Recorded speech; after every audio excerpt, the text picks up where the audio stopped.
Bonjour à tous, alors nous voici dans une nouvelle vidéo où là je vais vous présenter donc N8N qui est mon outil d'automatisation préféré auquel j'ai couplé en Web3 pour faire du DCA, donc Dollar Cost Averaging euh, en DeFi. Donc là l'idée c'est vraiment de pouvoir investir régulièrement une certaine somme du coup directement sur une blockchain. Allez c'est parti. Donc je vais commencer par vous présenter du coup N8N, donc qui est un outil d'automatisation. Voilà, où on crée ce qu'on appelle un workflow euh, avec différents nœuds. Et du coup, là, le workflow qui va nous intéresser, nous, c'est de pouvoir faire du coup de DCA, c'est-à-dire d'investir une somme régulièrement euh, sur une blockchain. Donc, il est possible d'installer une N8N de plusieurs façons. Soit on peut l'installer nous-mêmes sur un serveur, soit on peut l'utiliser en version cloud, du coup, qui est hébergée directement par une N8N, mais là, c'est payant. Ou soit carrément, utiliser en fait l'app Windows ou l'app Mac va permettre d'exécuter le workflow de façon locale sur son PC. Donc pour vous montrer rapidement, on en reparlera après, voilà du coup le workflow et la présentation d'une 8. Donc une fois que vous avez du coup installé votre app, vous allez devoir apporter quelques modifications pour que N8N puisse utiliser n'importe quelle librairie que vous pourrez installer par vous-même. Une fois installé, vous allez vous rendre dans le dossier qui va s'appeler du coup .n8n, donc du coup sous le nom de votre utilisateur, et vous allez modifier le fichier n8n desktop.env. Voilà, qui va être comme ça. Et là, vous allez ajouter cette ligne-là, qui est très importante. Ça va permettre en fait à n8n d'utiliser n'importe quelle librairie TypeScript ou JavaScript pour exécuter des fonctions dans le node function. Voilà. Une fois qu'on a fait tout ça, qu'on l'a paramétré, et ben, il est possible de démarrer N8N. Donc pas d'inquiétude, je partagerai ce fameux workflow du coup sur mon blog ainsi que dans la description de cette vidéo. Donc je vais essayer de décrire brièvement un petit peu comment est constitué ce workflow. Donc avant de commencer le workflow, il faudra faire en sorte du coup d'installer les librairies qui vont bien. Donc comme on l'a vu à l'instant, donc le paramétrage important, c'est d'autoriser du coup les librairies externes. Donc là, je vous ai fait un petit nœud qui s'appelle execute command, en fait, qui va devoir installer du coup les différentes librairies qu'on va utiliser pour la suite du projet. Voilà, faire juste un petit execute va nous permettre d'installer les librairies qui vont bien. Donc pour cela, quand même, il va falloir que vous ayez l'outil qui s'appelle npm, voilà, que vous devez installer préalablement. Alors, pour installer npm et Node.js, rien de plus simple, il suffit de vous rendre sur cette URL. Voilà, donc là, on observe les versions qui seront utilisées. Et ensuite, il faudra prendre le bon binaire, du coup, Windows, Mac ou directement sur Squad, en fonction de votre plateforme. En installant ça, cela va vous permettre du coup d'utiliser le package npm que nous avons vu précédemment, afin d'installer toutes les librairies nécessaires pour que N8N puisse faire du DCA. Donc dans un premier temps, on va lui donner une liste de paramètres, voilà, qui vont être les suivants. Donc le token qu'on va utiliser pour faire du swap, d'accord, l'adresse de notre wallet, voilà, l'adresse de notre private key, voilà, le RPC qui va être utilisé pour du coup lors des échanges lors du swap, le token 2. Donc par exemple, imaginons que bon là dans cette vidéo, je vais utiliser la blockchain ou Phantom pour faire un swap de VFTM vers USDC. Là, mon token 1 finalement représente du VFTM et mon token 2 représente de l'USDC. Voilà. Là, je vais lui donner le amount. Du coup, c'est la valeur utilisée en FTM pour faire du swap en USDC. Le slippage, voilà. Donc là, je dois aussi rentrer les décimales des différents tokens. Hein, et ainsi que la blockchain utilisée, donc chain IT. Donc pas d'inquiétude, en fait, tous ces paramètres-là ils ont l'air un peu compliqués, mais finalement on les retrouve assez bien. Donc je vais vous montrer comment on peut les retrouver facilement. Donc il suffit d'aller sur CoinGecko, voilà. Et là, on va pouvoir retrouver du coup tous les, voilà, tous les tokens.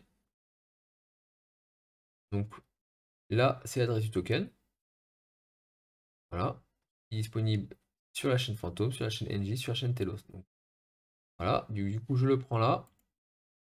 Et vous voyez, c'est bien celui-là, il finit par 83. Pareil pour USDC. Voilà, là, sur la chaîne, je choisis la chaîne Fantôme, 0,75. Voilà, on peut aller vérifier. Token 2, il finit par 75. Voilà. Donc là, en fait, il est facilement, du coup, c'est facile de récupérer les adresses directement depuis CoinGecko. Ensuite, il va falloir éventuellement récupérer ce qu'on appelle les décimales. Voilà, ce qui est utilisé sur les blockchains. Donc là, il suffit juste d'aller dans le site de présentation. Pardon. Voilà, site de présentation. Donc là, en fait, ça vous redirige vers l'explorateur de blockchain. Et là, directement, on peut lire les informations que l'on veut. Tac. Donc là, je vais dans contract. Pardon, tac, non. Hop. Ah, là, j'ai mon nombre de décimales. En quelques clics, je peux retrouver facilement mes décimales. Donc là, pareil. Hop, je reviens sur hop, FTM scan. Voilà, là, j'ai mes décimales 18. Donc finalement, ces informations que l'on retrouve à paramétrer ici, en fait, se retrouvent facilement avec CoinGecko, par exemple. Voilà. Les autres paramètres, donc le moon, ça c'est la valeur que vous voulez swapper à chaque fois que vous allez faire du DCA. Donc là, c'est des petits montants, c'est uniquement pour faire des tests. Le slippage, c'est le montant maximum sur lequel vous êtes prêt à faire l'échange. Euh, hein. Et ensuite, la chaîne ID.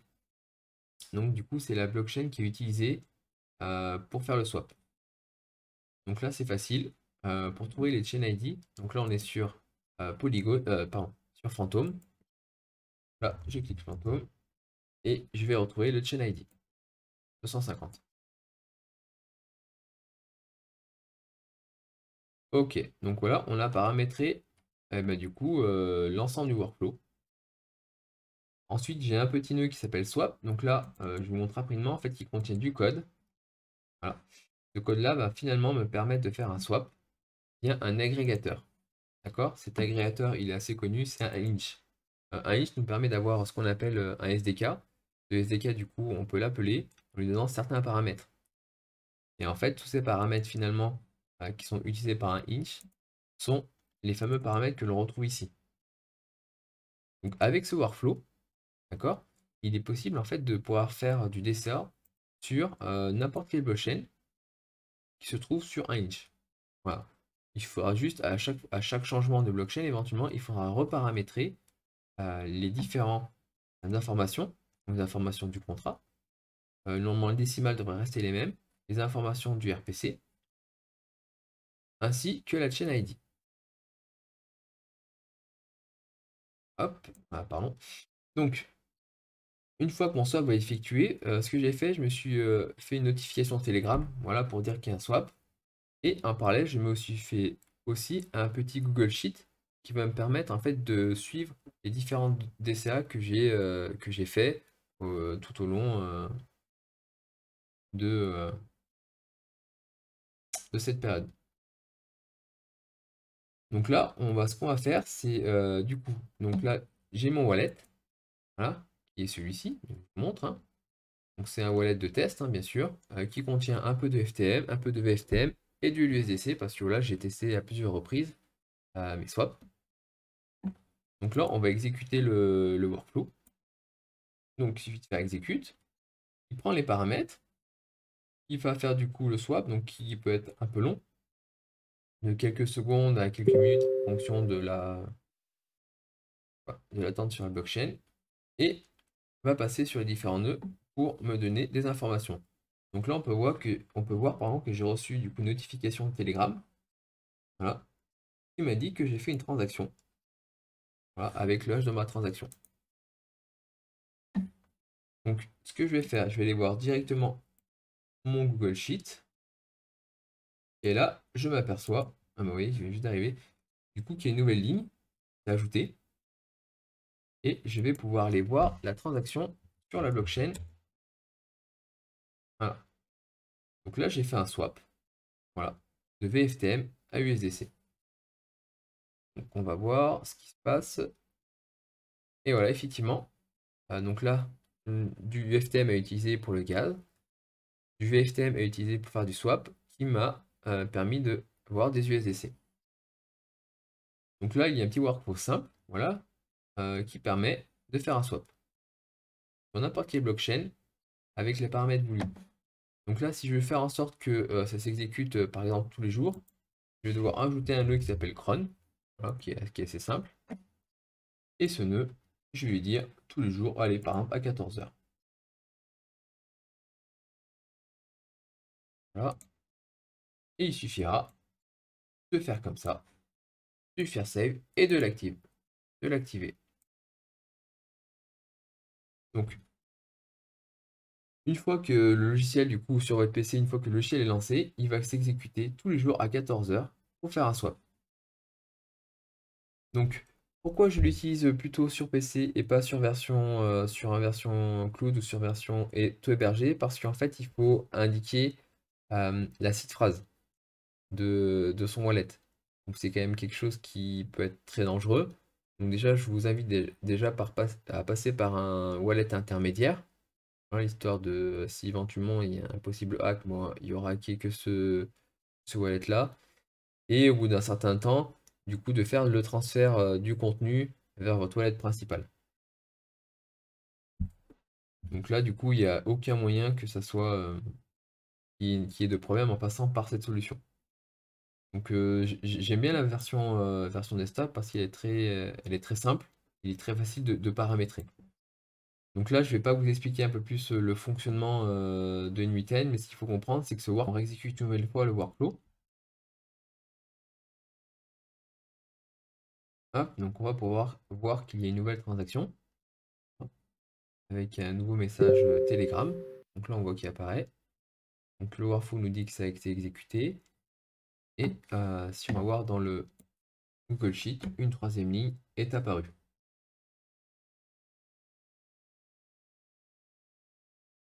Attaque. Et là, nous pouvons voir qu'effectivement, notre wallet a encore grossi un petit peu avec le montant du USDC qui va bien. Donc voilà, du coup, ça va clore ce petit tuto. Donc il faudra bien vous rappeler par contre que pour chaque échange, pour faire du DCA, c'est évident, mais il va falloir à chaque fois que vous ayez cette case. Donc là, dans le cas de la blockchain FTM, il faut avoir du FTM. Dans le cas d'autres blockchains, Ethereum, BNB Chain, il faudra savoir du BNB, voire de l'ETH. Il faudra bien veiller à ce que votre wallet qui est utilisé pour faire du DCA contienne quand même assez de gaz pour pouvoir exécuter les actions. Dans le cas où ça ne marche pas, le nœud swap va s'arrêter et du coup vous irez pas plus loin. Donc effectivement on pourrait améliorer ce workflow pour indiquer par exemple ce problème-là. Et voilà, si le nœud swap ne marche pas, alors j'ai une alerte m'indiquant qu'il y a un problème lors du DCA. J'espère que cette vidéo vous a plu et a montré toutes les possibilités que offre N8N, notamment pour s'intégrer dans du Web3. Allez, à une prochaine!